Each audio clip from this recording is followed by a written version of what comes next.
디모데전서 전체를 볼 텐데 5절까지만 읽는 것은 5절까지만 읽도록 하겠습니다.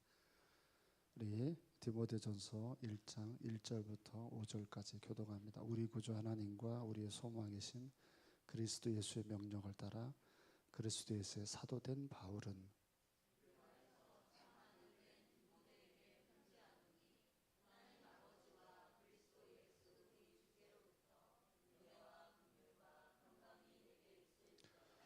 내가 마게도냐로 갈 때 너를 권하여 에베소에 머물러 한 것은 어떤 사람들을 명하여 다른 교훈을 가르치지 말며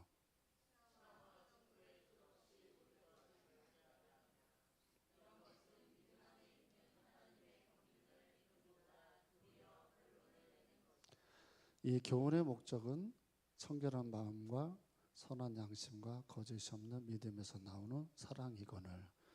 아멘. 여러분, 저는 교회를 주일학교 때부터 다녔는데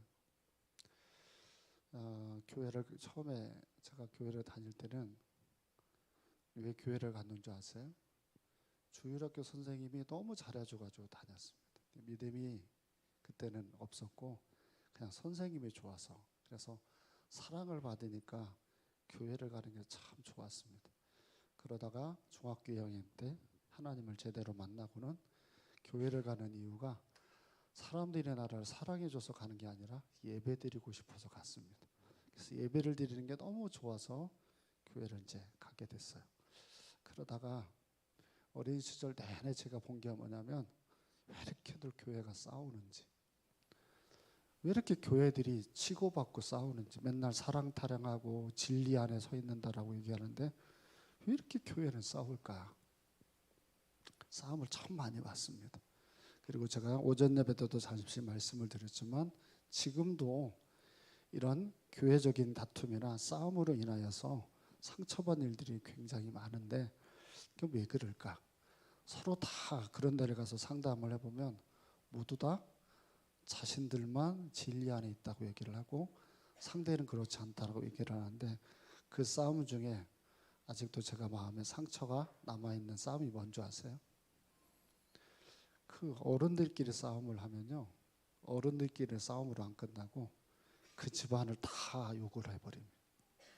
그 가족 전체를 다 그냥 싸잡아서 아주 못된, 그렇게 끌고 가는 그런 일들이 아주 다반사입니다. 그래서 그런 식으로 하다가 여러분이 아는 목사님이 개척을 하고 교회 이름을 꿈꿀 때 함께하는 교회는 이걸 이루었으면 좋겠다라고 해서 만들어진 게 교회 이름이 뭐예요? 난 그것도 모르는 것 같아서 물어봤어요. 그러니까 꿈꾸는 게 뭐냐면 정말 솔직히 이유는 딱 하나예요. 안 싸우는 교회가 되고 싶은 게 목사님의 마인드 중에 하나여서 했습니다. 함께하는 교회. 그럼 함께하는 교회는 지금 주님이 보실 때 몇 점짜리 가치가 있을까요? 그건 쉬워요. 여러분이 몇 점짜리인가를 보면 알아요.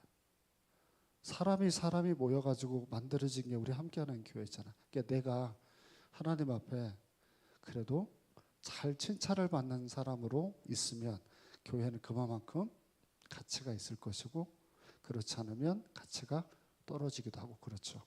그러면 여러분 물을게요. 교회 최고의 가치가 뭘까요? 야, 이 교회가 진짜 가치가 있다라고 보는 그 기준이 뭘까요?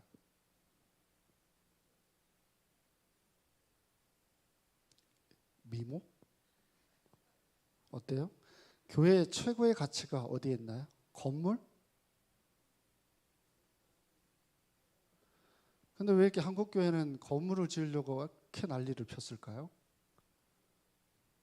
교회 건물로 치면 군산에서 제일 아름다운 가치는 공소동주장 앞에 있는 중앙교회일 겁니다. 그죠? 이 유튜브로 나가니까 참 말을 내가 못하겠는데, 하여튼 건물로 치고는 최고의 가치가 있어요. 근데 안 좋은 일이 진짜 많잖아요. 그러니까 건물이 좋다라고 하는 것은 가치가 아닙니다. 그래서 여러분, 최고의 가치는 디모데전서 안에 담겨져 있습니다. 디모데전서를 새벽 예배에 쭉 설교를 하면서 야, 이거 내가 오후 예배 때 다시 한번 이걸 여러분들하고 좀 나누면 좋겠다라고 해서 세부적으로 들어가지 않고 전체적인 맥락을 한번 짚어보려고 해요. 교회가 병들거나 행복하지 못한 성도들이 많으면 거기에는 항상 드러나는 게 뭐냐면 잘못된 가르침입니다. 잘못된 가르침이 교회 안에 뿌리를 두면 성도들은 순수해지지를 못하고, 그리고 쓸데없는 것에 대한 마음을 품고는 그게 진리인 양 살아갈 때가 많아요. 자, 본문 1절하고 2절을 우리 보겠습니다. 시작.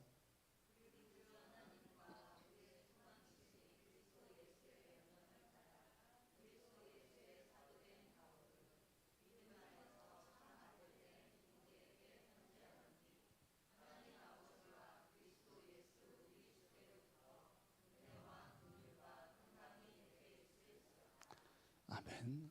자, 다른 데 보지 말고 저를 보세요. 초대교회 성조 중에, 초대교회 교회 중에 그래도 괜찮은 교회를 꼽으러 가면 어떤 교회가 있었을까요?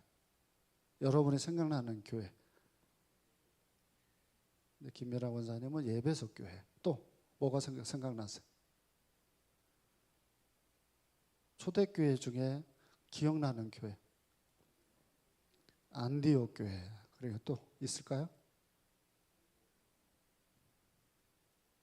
함께하는 교회.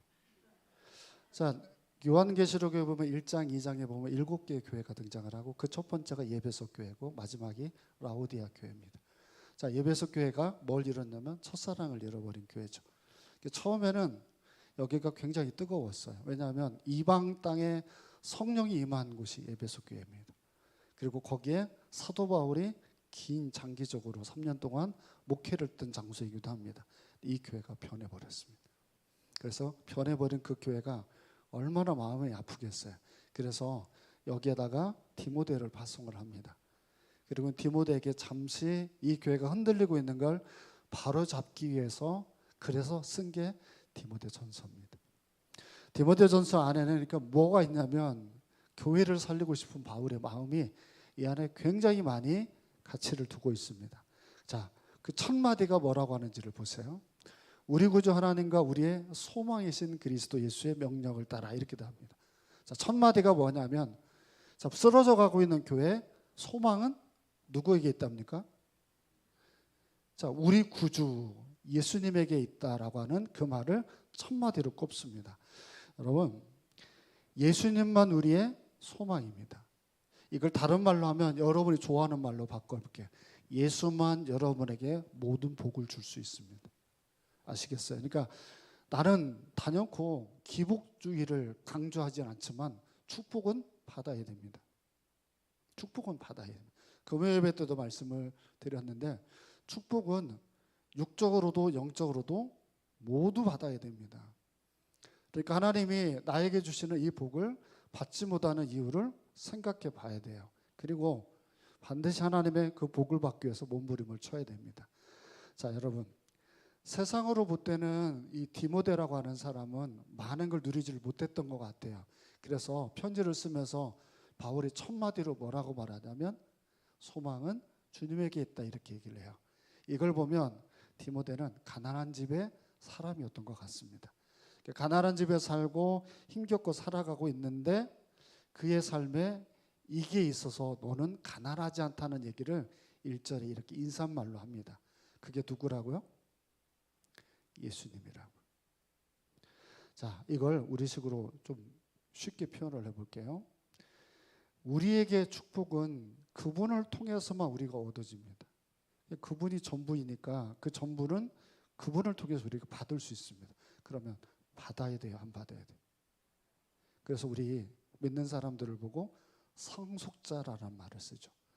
상속자라고 하는 말은 우리 주님이 맏아들로서 성부 하나님에게 받은 상속과 또한 그분을 통해서 우리가 받을 상속이 있음을 설명하는 내용의 첫 번째는 천국을 말하지만 이 땅에서 삶에도 하나님의 은혜가 여러분에게 차고 넘쳐야 됩니다. 질문을 드릴게요. 그 축복을 뺏어가는 일도 있나요? 우리에게 그 올 축복이 없어지게 만드는 그것은 무엇을 통해서 그렇게 만들어질까요? 어때요, 여러분? 축복이 좀 전에 제가 교회의 최고의 가치는 예수님을 소망하고 그리고 예배의 말씀에서 흔들리지 않고 말씀의 중심에 서 있어야 그게 교회의 가치예요. 그러면 여러분도 마찬가지예요. 여러분에게 축복이 머무르려면 여러분 안에 뭐가 머물러 있어야 되냐면 진리가 여러분 안에 머물러 있어야 돼요. 그 진리가 결국은 하나님의 축복을 누리는 통로가 돼요. 성숙을 가느냐 미성숙을 가느냐는 어디에 달려 있어요. 말씀이 원하는 데로 가야 성숙이 되고 그렇지 못하는 길을 가면 성숙이 이루어지지 않아. 기복주의가 제가 뭐라고 그랬습니까? 가지 않으면서 받으려고 하는 게 기복주의라니까. 내가 그 길을 가면 주님은 약속했잖아요. 준다고. 30배, 60배, 100배. 내가 가지 않으면서 그것을 받으려고 하는 건 어불성설이 이루어지지 않아요. 반드시 그 길을 가야 돼요. 몸부림을 쳐야 돼요. 요즘 오후 예배가 없어진대요. 많은 교회들이. 여러분에게 한번 물을게요. 오후 예배가 없어지는 게 좋을까요? 아니면 지속하는 게 좋을까요? 조는 분들에게 꼭 집어서 내가 이렇게 저 사람한테 물어보고 싶은 마음이 막 푹 오르는데 어때요?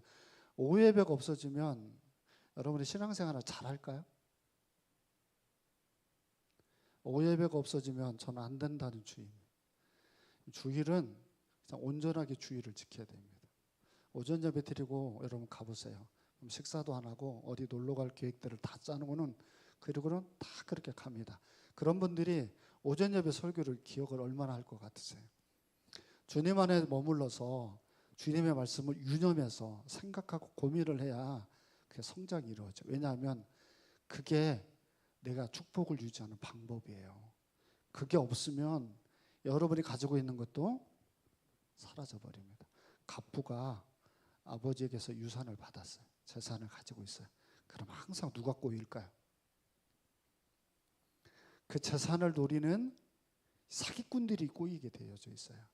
그 사기꾼들한테 안 속으려면 어떻게 하면 돼요? 여러분 걱정하지 마세요. 뭐 지킬 재산도 없고 하니까 우리는 괜찮은데, 자, 사기꾼들은요 꼭 진리처럼 얘기해요. 그죠? 그래서 여기에다만 투자를 하면 돈을 많이 번다고 얘기를 해서, 그래서 투자를 하면 어떻게 돼요? 망하는 거예요. 그럼 이제 여기 있는 분들 같은 이런 형태들의 얼굴들이 되는 거예요. 그러니까 진리가 딱 서 있으면 누가 옆에 와서 얘기를 해도 안 흔들리잖아요. 그러니까 우리가 끝까지 지켜야 될 건 말씀이죠. 자, 3절 4절을 보세요. 시작.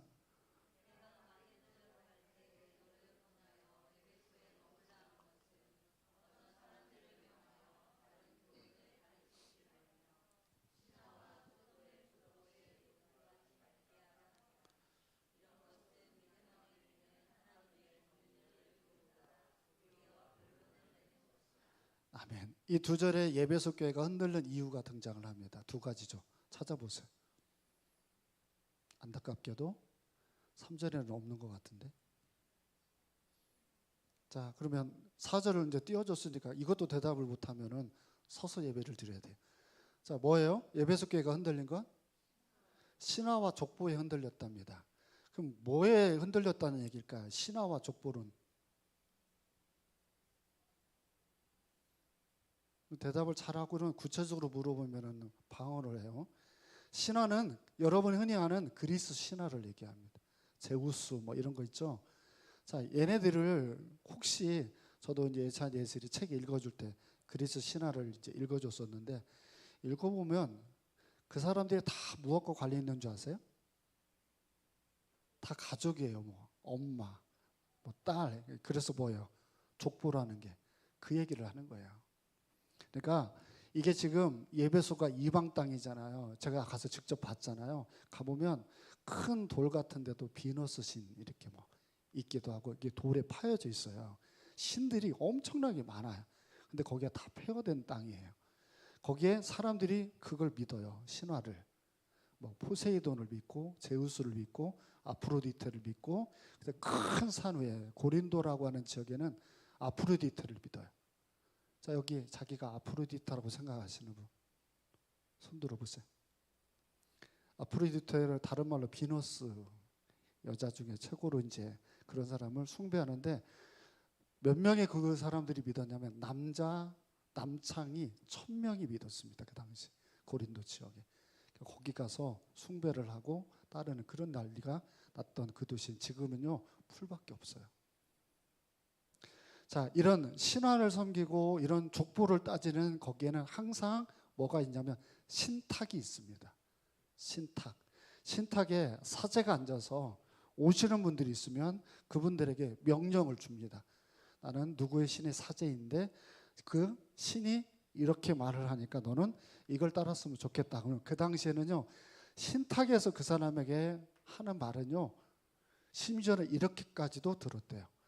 신이 저 사람을 죽여야 된다라고 말을 하면 신탁의 말을 이 사람들이 듣고 실질적으로 사람을 죽이기도 했다는 거예요. 그러니까 이 얼마나 이 신탁에서 하는 말을 사람들이 숭배하고 따랐는지 알 수 있죠. 이 사상이 어디로 들어왔어요? 예배소 교회 안으로 들어온 거예요. 예배소 교회 안에 들어오면 이 사람들이 물리칠 수 있는 방법은 사도 바울이 가르쳤던 복음에만 머물러 있으면 돼요. 그러면 흔들릴 이유가 하나도 없잖아. 왜? 신화는 가짜고 족보는 자기들끼리 만든 거니까 이걸 따를 이유가 없는데 이와 같은 것에 귀를 기울이고 따르기 시작한 거예요. 이게 예배소 교회를 무너지게 만들었습니다. 이걸 우리식으로 설명을 할게요. 성경에는 성경적인 것만 교회 안에 멈춰 있어야 되는데 교회 안에 비성경적인 것들이 계속 교회 안에 유입이 되면 우리 어떻게 해야 됩니까? 교회에서 비성경적인 것들이 들어오면 예를 들어 봅시다. 터가 좋은 집이 있을까요? 없을까요?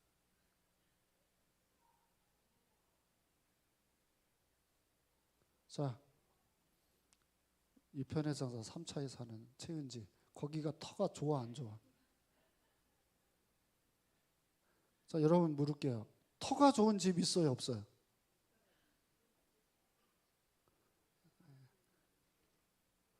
안 믿는 사람들만 있는 게 아니라 믿는 사람들도 그 터를 얘기해요. 터가 있다 없다를 교회에서 논하는 것 자체부터가 비성경적이죠. 전에 한번 이 예를 제가 들었는데 밥을 할 때 십자가를 그리면 밥이 잘 된다. 성경적입니까? 비성경적입니까? 비성경적이. 이런 것들이 교회에 유립이 되면 이걸 막아야 된다는 거죠. 자, 세희가 이번 주 교통사고를 났는데 교통사고 이제 막기 위해서 그 자기 차에다가 십자가 목걸이를 걸어놓으면 차 운전을 잘못해도 사고가 안 난다. 성경적인가요? 비성경적인가요? 이런 식이에요. 그러면 우리 안에 많이 들어와 있죠? 이런 방식이. 그러니까 이와 같은 것들이 오면 진리를 가지고 이야기를 해서 뭐 해야 되냐면 변론을, 여기 변론이라는 말이 나오잖아요. 충분히 얘기하세요. 그런 얘기를 하는 사람이 있으면 얘기를 해서 하나님이 원하는 진리가 무엇인지를 정착화시켜야 돼요. 그렇지 않으면 자꾸 잘못된 사상이 교회에 유입이 되면 최고의 가치가 성경이 아니라 그 사람의 말이 돼버려요. 이렇게 되면 여러분 교회가 무너져요. 왜? 축복이 떠나니까. 촛대가 옮겨진다는 게 다른 말이 아니에요. 그 성경적이지 않은데도 성경적인 것처럼 목사님이 들으면 말도 안 되는 얘기를 하면서도 자기가 진리를 아는 것처럼 얘기를 하면 골치 아파져요. 자, 조금 길지만 5절부터 8절까지도 우리 읽어볼게요. 시작.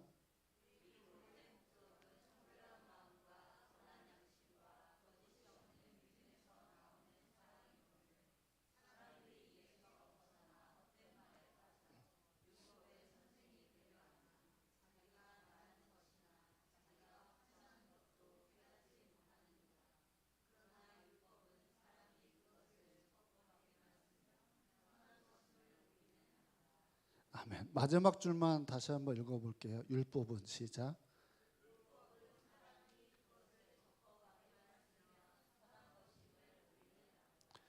아멘. 자, 그러면 교회에는 율법이 필요합니까? 필요하지 않습니까? 율법이 필요합니까? 필요하지 않습니까? 그러면 복음은 필요합니까? 필요하지 않습니까? 율법하고 복음은 다른 겁니까? 같은 겁니까? 복음은 필요한데 율법이 필요하지 않다라고 말을 하면 그건 비성경적이에요. 율법은 정확하게 말하면 복음을 위해서 가는 길과 같은 겁니다. 그리고 율법은 자 품방 제가 한 번 더 읽으라고 얘기했잖아요. 율법이 뭐예요? 적법하게만 쓰면 선한 것임을 안다. 그러면 잘못 쓸 수도 있다는 거죠. 그러면 율법을 잘못 쓰게 되는 게 어떤 걸까요? 이런 말을 하는 분 들어봤죠. 나는 11조 하는데 너는 왜 11조 안 해? 나는 새벽 예배를 드리는데 너는 왜 새벽 예배 안 드려? 나는 교회 봉사 화장실을 하다가 내가 허리도 못 쓸 만큼 내가 이렇게 주저앉아 버렸는데 나를 대신 왜 화장실 청소 안 해? 자, 이렇게 하는 것은 율법을 잘못 쓰는 겁니다. 율법을 여러분, 율법에 나와 있는 말씀들, 자, 예를 들어 보면 우리가 우상을 숭배하지 말라. 율법이 아니에요. 율법이에요, 율법. 그거 왜 하나님 우리에게 하신 말씀이야? 자기만 믿으라는 거. 하나님만 믿으라는 말이에요. 그러니까 당연히 그건 하나님의 말씀이죠. 자, 간음하지 말라. 무슨 뜻이에요? 간음하지 말라는 다른 말로 하면 네 아내만 사랑하라는 얘기예요. 네 남편만 사랑하라는 얘기. 그러니까 해야 돼요, 안 해야 돼요? 해야 돼요. 그러니까 적법하게 사용하면 선한 거예요, 아니에요? 선한 것이 되죠. 자, 도둑질하지 말라. 자, 이게 무슨 뜻이에요? 도둑질하지 말라. 네 것에만 만족하고 살라는 거예요. 네 것에만. 그러니까 도둑질하지 말라는 게 도둑질하지 말라 이것보다는 네가 너에게 주어진 것에 감사하고 살면 남의 것을 훔칠 이유가 없잖아요. 그렇죠? 그러니까 율법이라고 하는 건 적법하게 쓰면 복음 안의 가치를 그대로 드러내는 귀한 것이 돼요. 근데 율법을 잘못 사용하게 되어지면 그 사람들은 복음이라는 거 하는 게 사라지게 만들어요. 왜냐하면 제가 좀 전에 말한 것처럼 내가 어떤 행동을 한 건 나의 공로예요? 이것이 주님의 뜻이니까 그분의 뜻에 살기 위해서 내가 행하는 거지 내 공로를 드러내기 위한 게 아니에요. 그래서 이건 나이 든 분들에게 되게 많아요. 나이 든 분들이 교회 무슨 봉사를 하거나 뭐 이렇게 앞에서 만약에 예배를 드린다. 나는 앞에서 예배 드리는데 너희들은 왜 뒤에서 예배 드려? 그럼 이분은 앞에 드려서 예배 드릴 목적이 뭐예요? 너하고 나하고 다르다는 것을 하기 위해서 드린 거예요. 차라리 그럴 마음이 있으면 뒤에서 예배 드려야 돼. 사람을 비판할 거면. 무슨 말인지 아시겠죠? 한국 교회가 망한 건 다른 게 아니에요. 이 율법주의자들 때문에 망한 거예요. 하나님의 말씀이 너무 좋아서 그래서 교회 봉사도 하고 그래서 하나님 앞에 성가대도 하고 그렇게 살아가는데 그걸 하고 나서 자꾸 사람과 사람을 비교하는 거예요. 제가 이런 비유를 해볼게요. 찬양을 정말 잘하는 목사님이 있는데 유튜브에서 함께하는 교회를 들어와서 목사님이 찬양하는 걸 들었어요. 그랬더니 쉰 목소리에다가 높은 음도 안 올라가고 그래도 뭐라고 말하냐면 저보고 나 그렇게 찬양할 거면은 찬양을 안 했으면 좋겠다. 자, 이렇게 만약에 얘기를 한다고 쳐보세요. 그러면 자기 찬양 잘하는 걸 드러내기 위함이잖아요. 그래서 저는 그런 분들한테 얘기를 하면 그 찬양을 정말 잘하는데 성도들이 은혜를 못 받으면 어떻게 하냐고. 저는 그냥 안 넘어가요. 얘기를 끝까지 하죠. 나는 찬양 못한다고 저는 어디 가서 항상 얘기해요. 저는 찬양 잘한다는 얘기를 안 해요. 저는. 그러니까 저는 그런 말을 해도 전혀 멘탈에 흔들림이 없어요. 그런데 여러분 기억하세요. 항상 내가 누군가하고 비교를 하기 위해서 어떤 일을 하려고 하면 하지 마세요. 그래 하나님한테 안 혼나요. 그게 비교를 해서 나를 드러내고 싶으면 하나님 그 사람이 40년을 봉사를 했어도 하나도 칭찬하지 않아요. 그러니까 너무 자기가 화장실 청소를 10년 넘게 했다고 너무 여기에다가 표를 내고 다니면 안 되는 거예요. 알겠어요? 마스크?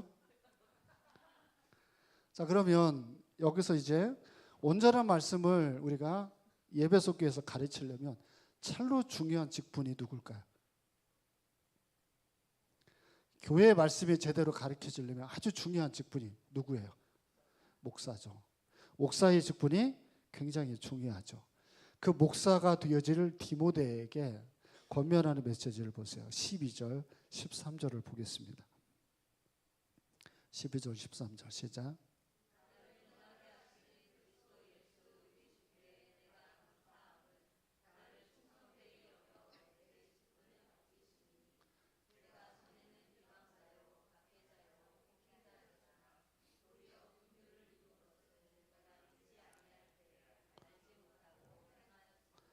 아멘. 자, 이게 짧은 범위 안에서는 목사고 넓은 범위 안에서는 여러분이 맡은 직분을 생각하면 됩니다. 자, 먼저 13절을 한번 주목해서 보세요. 자기를 사도로 세웠는데 자기는 사도로 부름을 받기 전에 비방자, 박해자, 폭행자였다라고 자기를 소개를 합니다. 자, 이렇게 소개를 하는 이유는 자기가 여기에 적합한 사람, 적합하지 못한 사람. 자기는 적합하지 못한 사람인가? 자기가 적합하지 못한 사람인데 자기를 하나님이 끌어다가 12절을 보세요. 끝에 부분에 보면 나를 충성되이 여겨 직분을 맡겼다 이렇게 돼 있어요. 자, 이게 사도 바울에게 너무 감격스러웠던 부분인 거예요. 내가 폭행자고 박해자고 쓸모없는 사람인데 하나님이 자기를 충성되이 여겼대요. 이게 이 충성되이 여겨서 다른 일도 아니고 하나님의 말씀을 전할 수 있는 사람으로 이 사람에게 하나님이 사도라고 하는 직분을 준 것에 감격하고 있는 거예요. 이거 조금 더 쉽게 얘기해 볼게요. 우리 좋은 아파트에 사시는 분들 비밀번호를 목사님한테 알려줄 수 있는 분 손 들어보세요. 최은지, 그 비밀번호를 나한테 알려주지 못하는 분들은 왜 못 알려줘요? 더샵, 김주희. 목사님이 오면 어떻게 돼? 근데 비밀번호를 저한테 알려줄 수 있다는 거, 그 사람을 믿는 거죠. 흠을 안 잡을 수도 있고, 또한 금부처 같은 걸 목사님이 안 가져가가로 생각을 하면 뭐 없겠지만 비밀번호를 알려줄 거 아니에요. 이게 이런 거예요. 진짜 내가 볼 때는 부족한데 하나님이 그 사람을 믿고 너는 나를 찬양하는 사람이더라 하고 성가대를 임명해주고 찬양단을 임명해주고, 이게 내가 볼 때는 나는 진짜 노래를 잘하니까 나를 세운 거야 라고 바울이 반응한 게 아니라 나는 이것을 감당할 만한 사람이 못 됩니다 라고 고백을 하면서 이걸 디모데에게 얘기를 해줘요. 네가 능력이 있어서 예배석교에 너를 파송하는 게 아니라 너나 나나 부족한데 너는 그래도 내가 전한 말을 끝까지 전할 수 있고 그럴 사람으로 내가 너를 믿는다는 마음으로 나를 충성되이 여겨 이렇게 말을 하는 거예요. 그러니까 바울은 죽을 때까지 이 직분을 놓고 싶을까요? 죽을 때까지 이 직분을 놓고 싶지 않은 거예요. 15절도 보세요. 자기를 어떻게 표현하는지. 시작.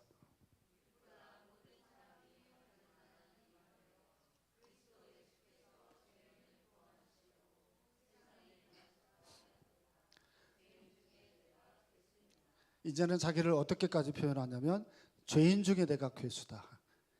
이런 내가 이런 사람이 없다. 근데 자기야말로 자격이 있고 나는 목사다운 목사고 그래서 나는 세상에 이런 목사가 없다라고 얘기를 하는 그런 사람과는 너무 차원이 다른 바울의 모습이죠. 여러분, 시대적으로 유튜브를 통해서 여러분들이 보면 여러분 느낄 겁니다. 정말 자기 자랑에 아주 차고 넘치는 것 같은, 그래서 나는 무슨 뭐 박사고 나는 뭐 어디에서 뭐 했고 이런 것들을 막 드러내고 자랑하고 나는 기독교 연합회 회장이고 뭐 어디 노회장이고 이런 것을 만약에 하는 사람이 있다, 절대 만나지 말고 그 말씀도 듣지 마세요. 면 거기에서 나오는 진짜 하나님의 은혜를 이분은 못 느끼는 겁니다. 바울은 그런 고백을 하죠. 자, 16절도 보세요. 16절 시작.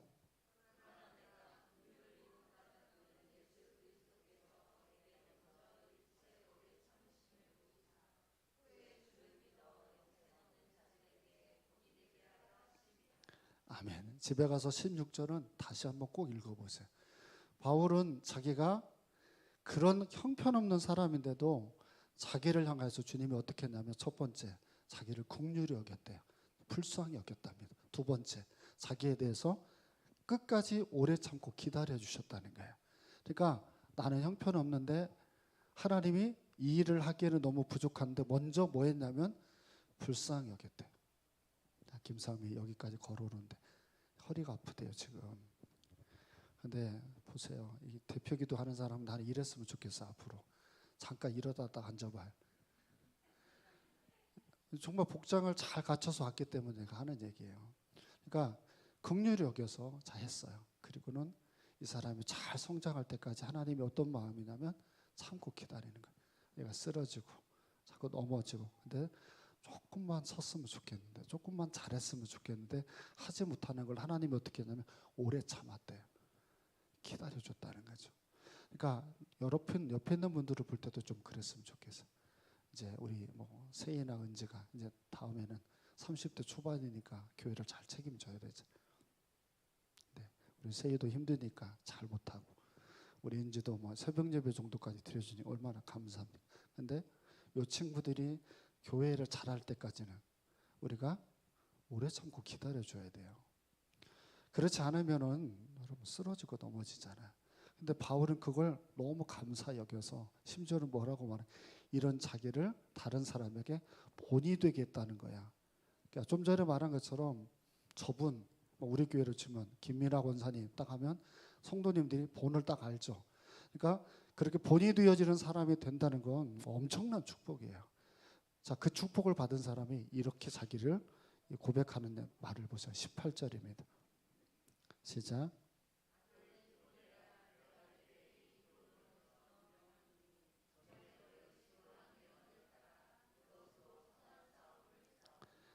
아멘. 아들 디모데에게 부탁을 하는 내용이에요. 자, 여기에 보면 마지막에 뭐라 되어 있냐면 선한 싸움을 하라고 되어 있어요.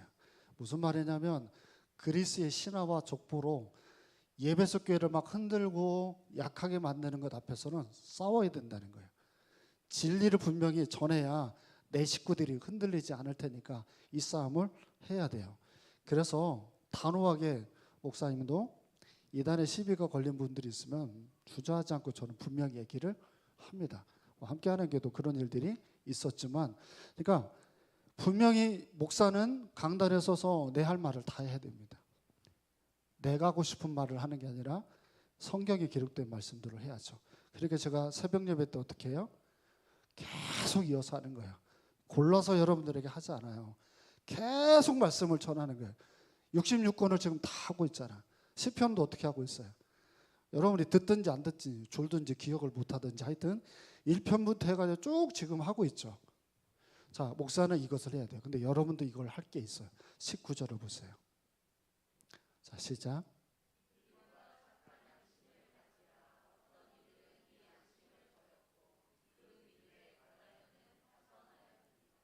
아멘. 여러분이 해야 될 부분이에요. 여러분들은 착한 양심을 가져야 돼요. 착한 양심은 뭘 들어야 생길까요? 맞아요.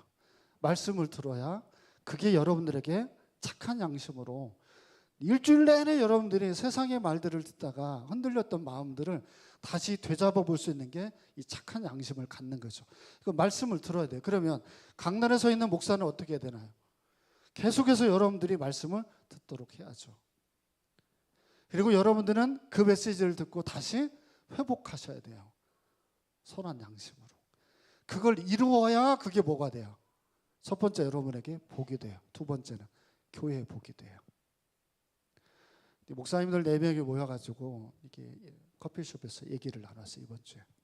그래서 이런저런 이게 얘기를 하다가 군산에 어느 교회에 큰 문제가 있는 교회 얘기들도 이렇게 나누고 뭐 하다가 그래서 제가 질문을 했어요.